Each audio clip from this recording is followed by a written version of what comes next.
नमस्कार प्रिय साथियों। एक छोटा सा विषय जो अति महत्वपूर्ण और ये मानो कि कभी कभी हम जाने अनजाने में कुछ गलतियां ऐसी कर जाते हैं जिनके बहुत बड़े दुष्प्रभाव हमारे जीवन पे पड़ते हैं। एक ज्वलंत विषय है भ्रूण हत्या, जिस पर आदिकाल से बहुत बड़ा अपराध मानकर, अक्षम्य अपराध मानकर उसकी सजा मिलती आई है।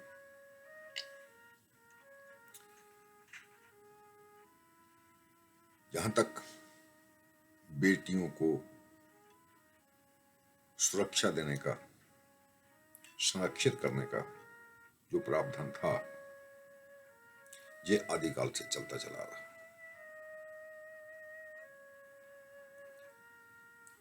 मुगल काल में कुछ ऐसा टाइम था कि जब भारत पे समय समय पर आतताई लुटेरे आते थे और वो भारत में आकर हर तरीके से लूट करते थे। तो उस समय बहन बेटियों को बचाना एक बहुत बड़ी समस्या होती थी। तो उस समय ये सुना जाता है कि लड़कियों को पैदा होते ही मार दिया जाता था। लड़कों से मोह का कारण एक और भी है हमारे स्थान में कि आफ्टर डेथ, मृत्यु के पश्चात जो दाह संस्कार या क्रियाक्रम है, उनके लिए बेटे को अधिकृत किया गया था। हम मात्र यहीं तक सीमित कर देते हैं अपने आप को कि आफ्टर डेथ हमारा दाह संस्कार कौन करेगा, और हम बेटे की इच्छा रखते हैं। जबकि सच्चाई यह है कि अगर बेटा नहीं है तो बेटी का बेटा, नाती भी आपका वही सब कुछ कर सकता है जो बेटा कर सकता है। और एक छोटा सा प्रसंग मैं आप सब लोगों से शेयर करना चाहता हूं, और उम्मीद है कि उसके बाद कोई भी व्यक्ति अगर सुनता भी है कि कोई भ्रूण हत्या के लिए प्रयास कर रहा है या विचार बना रहा है तो उसको स्ट्रिक्टली रोकेगा। महाभारत में अश्वत्थामा एक बहुत बड़े किरदार थे, योद्धा थे और द्रोणाचार्य के पुत्र थे, और ऐसे योद्धा थे कि अर्जुन से भी ज्यादा बलि उनको माना जाता था। और उनकी विशेषता ये थी कि अश्वत्थामा को जन्म से ही, माता के गर्भ से ही एक मस्तक पे मणि थी, उनके चमकती हुई मणि थी। बहुत बड़े योद्धा हुए, युद्ध के बहुत बड़े वीर हुए, सभी कलाओं में संपन्न थे। तो महाभारत के युद्ध में द्रोणाचार्य और अश्वत्थामा जो थे, इन्होंने कौरवों की तरफ से ही लड़ने का निर्णय किया और युद्ध चल रहा था। तो भगवान कृष्ण ने देखा कि युद्ध में द्रोणाचार्य और अश्वत्थामा अगर इसी तरीके से प्रबलता के साथ युद्ध करते रहे तो बाकी भी सारे योद्धा थे, किंतु इनकी कुछ विशेष वीरता को देखते हुए भगवान कृष्ण ने ये देखा कि अगर द्रोणाचार्य और अश्वत्थामा, इन दोनों को कमजोर नहीं किया गया, जिनको मारा नहीं गया, तो निश्चित पांडवों की हार और कौरवों की जीत निश्चित हो जाएगी। तो पांडवों को विजय दिलाने के लिए भगवान कृष्ण ने जहां थोड़ा सा छल का प्रयोग किया, और छल का प्रयोग क्या किया कि महाभारत युद्ध में अश्वत्थामा एक द्रोणाचार्य के पुत्र थे और एक अश्वत्थामा के नाम का हाथी था। तो भगवान कृष्ण ने सोचा कि शोर मचा दिया जाए, अफवाह फैला दी जाए सारे युद्ध के मैदान में कि अश्वत्थामा मारा गया। तो भगवान कृष्ण ने ये कहा, अश्वत्थामा मारा गया, हाथी। अब हाथी किसी ने सुना या नहीं सुना, किंतु अश्वत्थामा मारा गया, इट्स इम्पोर्टेंट, ये ज्यादा महत्वपूर्ण थी बात। लिहाजा ये जो बात है सारे युद्ध के मैदान में फैल गई कि अश्वत्थामा मारा गया, अश्वत्थामा मारा गया। और ये बात जब द्रोणाचार्य ने सुनी तो वो अति व्यथित हुए, दुखी हुए, और दुखी होकर उन्होंने अपने शस्त्र छोड़ दिए और जमीन पर बैठ गए। उसी समय उनका सिर काट दिया गया, उनकी हत्या कर दी गई। युद्ध था।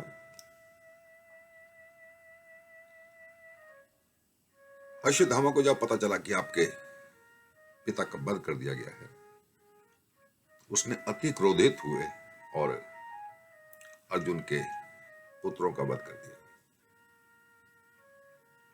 उसके बावजूद भी उनका गुस्सा शांत नहीं हुआ और उन्हें एक ब्रह्म शक्ति छोड़ दी, ब्रह्मास्त्र छोड़ दिया। ब्रह्मास्त्र छोड़ने की विद्या तो अश्वत्थामा को आती थी, वो जानते थे ब्रह्मास्त्र छोड़ना, किंतु उसको वापस लाना या उस पर कंट्रोल करने की विद्या उनको नहीं आती थी।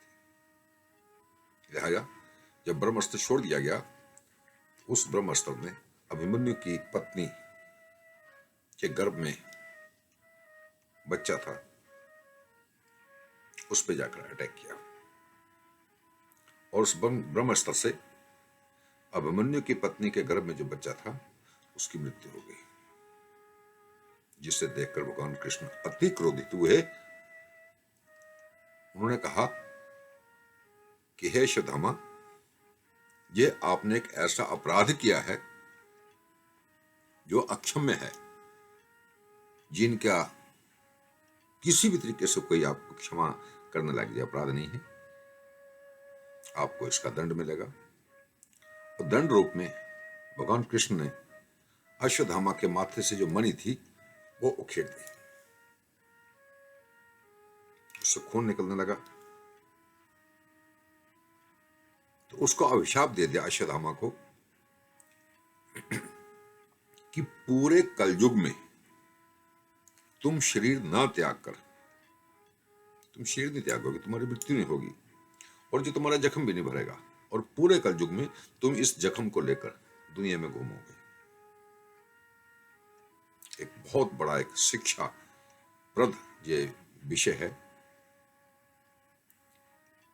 हमें समझाने के लिए कि भ्रूण हत्या के कारण अश्वत्थामा पूरे कलयुग में उस जख्म को लिए जिसमें से खून निकल रहा है, रिस रहा है, और वो उस जख्म को लिए हुए पूरे कलयुग में उनकी मृत्यु नहीं होगी, वो ऐसे घूमेंगे।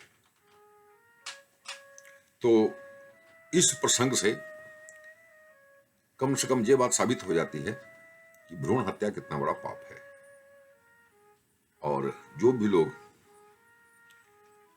इस कुकृत्य को कर रहे हैं, कर चुके हैं, उनका अपराध अक्षम्य है। और इस कथा को, महाभारत की नॉर्मल कथा है, कहीं भी यूट्यूब से पता कर दो, यूट्यूब से देखो या महाभारत का अध्ययन करो कि अश्वत्थामा के माथे से मणि भगवान कृष्ण ने क्यों छीनी और उनको जख्मी हालत में पूरे कलयुग में मृत्यु नहीं उनकी होगी ऐसे घूमने का अभिशाप क्यों दिया। कितना बड़ा अपराध है ये। और मैं जो समझता हूं कि इस कथा को सुनने के बाद, इस कथा को जानने के बाद कोई भी व्यक्ति कम से कम भ्रूण हत्या जैसा अपराध नहीं करेगा। वैसे भी बेटे और बेटियों में कोई अंतर नहीं है, सुख दुख अपने भाग्य का, अपने कर्म का। बेटे किसको सुख देते हैं, किसको नहीं देते, ये सब ऊपर वाले की माया। अपने भाग्य के अनुसार ही हमें सुख दुख मिलता है, इसमें बेटा या बेटी का कोई इशू नहीं है। इंडिया में बहुत बड़ा एक अभियान चला रखा है, बेटी बचाओ बेटी पढ़ाओ। जहां तक मेरा विचार है कि हमें अपने पूर्वजों की, अपने ग्रंथों की, अपने शास्त्रों का अध्ययन करके उनका अनुसरण करते हुए इन सब चीजों पे हमें विचार करना चाहिए और इस तरीके के अपराध से अपने आप को बचाना चाहिए। इन्हीं शब्दों के साथ धन्यवाद।